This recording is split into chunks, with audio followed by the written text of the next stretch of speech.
মাঠের পাশেই একটা পুকুর আছে, সেই পুকুর থেকেই মূলত এই পানিটা সংগ্রহ করতে হয়। নিচ থেকে পানি উত্তোলনের যে ব্যবস্থা সেটি করা হয়েছে। তবে যেহেতু সমুদ্রের ধারে মাঠ, তাই এখানে পানি তুললেই লবণাক্ততা থেকেই যাচ্ছে। উপর থেকে দেখে মনে হতে পারে যেন ঘাসই নেই মাঠে, কিন্তু যদি একটু কাছে দেখা যায় তাহলে মনে হবে এত ঘাস, এবং সেই ঘাসটা যথেষ্ট নরম। আমরা ঠিক উইকেটের পাশে নয়, বরং যে জায়গাগুলোতে ক্রিকেটাররা অনেক বেশি স্লাইড দিয়ে থাকেন বাউন্ডারি লাইনের পাশে, সেই জায়গাটাতেই আমরা একদম হাত দিয়েই পরখ করে দেখেছি যে সেই ঘাসটা আসলে কতটা সফট এবং কতটা পুরু আছে। Wow, so clean. টাইলক্স মানে ক্লিন, ক্লিন মানে টাইলক্স। এবং আমরা দেখেছি যে সেই ঘাস যথেষ্ট পরিমাণে আছে। তাহলে এই ঘাসের রং এমন বদলে গেছে কেন? আমরা ঠিক 3 থেকে 4 দিন আগে আমরা একটা ছবি দেখেছি, ঠিক 4 দিন আগের ছবি এবং 4 দিন পরের ছবি। সেটা দেখলেই আপনারা হয়তোবা বুঝতে পারবেন যে ঘাসের এই রং বদলে যাওয়ার মূল কারণ ঘাস শুকিয়ে যাওয়া। আর ঘাস কখন শুকিয়ে যায়? খুব স্বাভাবিক, ঘাস তখনই শুকিয়ে যায় যখন ঘাসে পর্যাপ্ত পানি না দেওয়া হয়। এখানকার যিনি কিউরেটর আছেন জাহিদ রেজা বাবু, তিনি খুবই সুনামধন্য একজন স্থানীয় কিউরেটর, এবং ভালো উইকেট প্রস্তুতির জন্য তার যে সুনাম, ভালো আউটফিল্ডের জন্য তার যে সুনাম, সেটা কিন্তু আমরা জানি।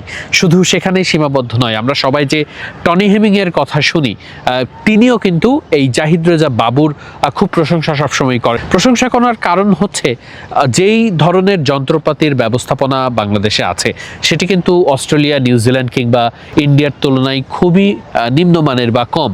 সেটা নিয়েও এত ভালো উইকেট আর এত ভালো আউটফিল্ড যে প্রস্তুত করে রাখা সম্ভব হয়, সেটার জন্য টনি হেমিংয়ের প্রশংসা সবসময় তিনি পেয়ে থাকেন। খুব স্বাভাবিকভাবেই আউটফিল্ডের ঘাসের এই রংটার এই অবস্থার কারণে তার সঙ্গে যোগাযোগ করা বা কিউরেটর আরও যারা গ্রাউন্ডসম্যান আছেন বা সংশ্লিষ্ট যারা আছেন তাদের সঙ্গে আমরা কথা বলার চেষ্টা করেছি। ব্যক্তিগতভাবে আমি কথা বলার চেষ্টা করেছি। যে তথ্যগুলো পাওয়া গেছে সেগুলো ঠিক এমন যে প্রতিটা দিন, এটা নিয়ে একটা রিপোর্টও নিশ্চয়ই মিডফিল্ডে দেখেছেন, যে প্রতিটা দিন যখন এমন গরম পড়ে তখন দিনে অন্তত 2 বার পানি দেওয়া এসেনশিয়াল, অর্থাৎ খুবই জরুরি। সেখানে গত 4 থেকে 5 দিনে এখন পর্যন্ত পানি দেওয়া সম্ভব হয়নি আউটফিল্ডে। আমরা আজকে দুপুরবেলা দেখেছি অল্প কিছু সামান্য পানি যে জায়গাগুলোতে ওই শুকনো ঘাসও উঠে যাওয়ার মতো ভয় হচ্ছে, সেই জায়গাগুলোতে একটু ভিজিয়ে দেওয়া হচ্ছে যাতে ঘাসটা টিকে থাকে। অর্থাৎ ঘাসের উপরের অংশ হলুদ হয়ে গেলেও ঘাসের নিচের যে অংশ বা গোড়া যেটাকে বলা হয়, সেটাকে তো বাঁচিয়ে রাখতে হবে, যাতে বৃষ্টি হলেও বা পানি দিলে ঘাস সাথে সাথে ঘাসটা আবার সবুজ হয়ে আসে।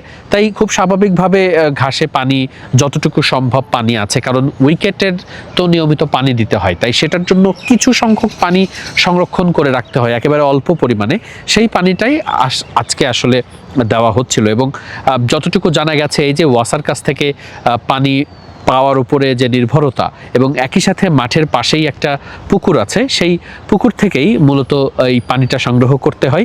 সেই পুকুরের পানিও শুকিয়ে আসছে, কারণ বৃষ্টিপাত যেহেতু একেবারেই কমে গেছে।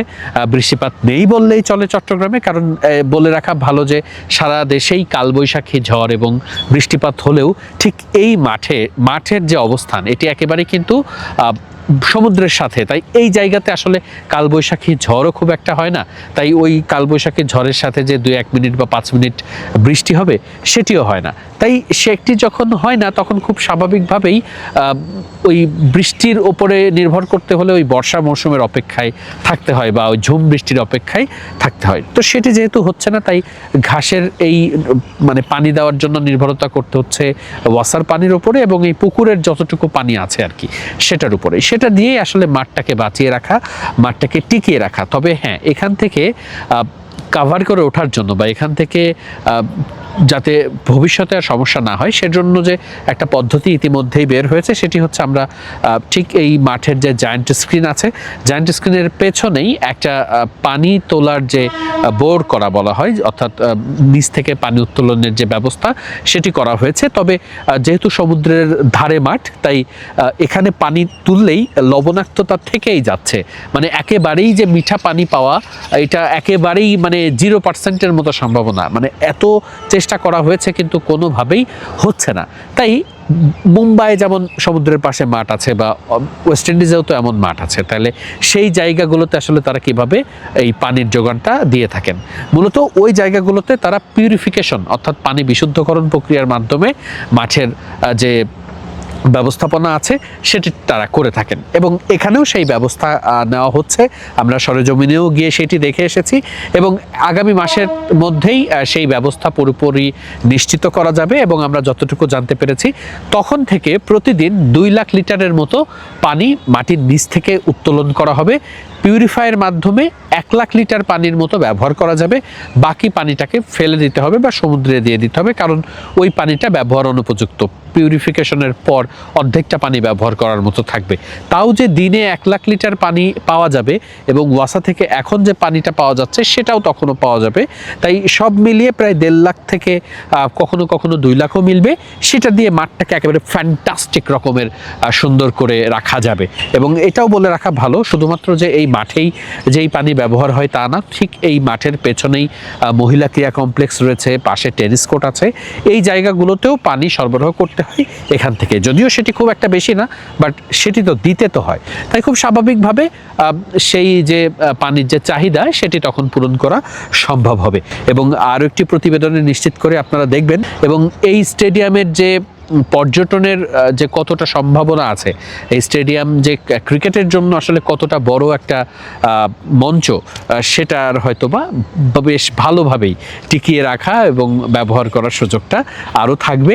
আরও সুন্দর মনে হবে মাঠটাকে এবং এখানে দারুণ ক্রিকেট সব ম্যাচগুলো সামনে অনুষ্ঠিত হবে। সামনে তো 2031 বিশ্বকাপও আছে, তার আগে নিশ্চয়ই আরও দুর্দান্তভাবে সাজানো সম্ভব হবে এই স্টেডিয়ামটা। চট্টগ্রামের সাগরিকা থেকে ওয়াহিদ মুরাদ, মিডফিল্ড।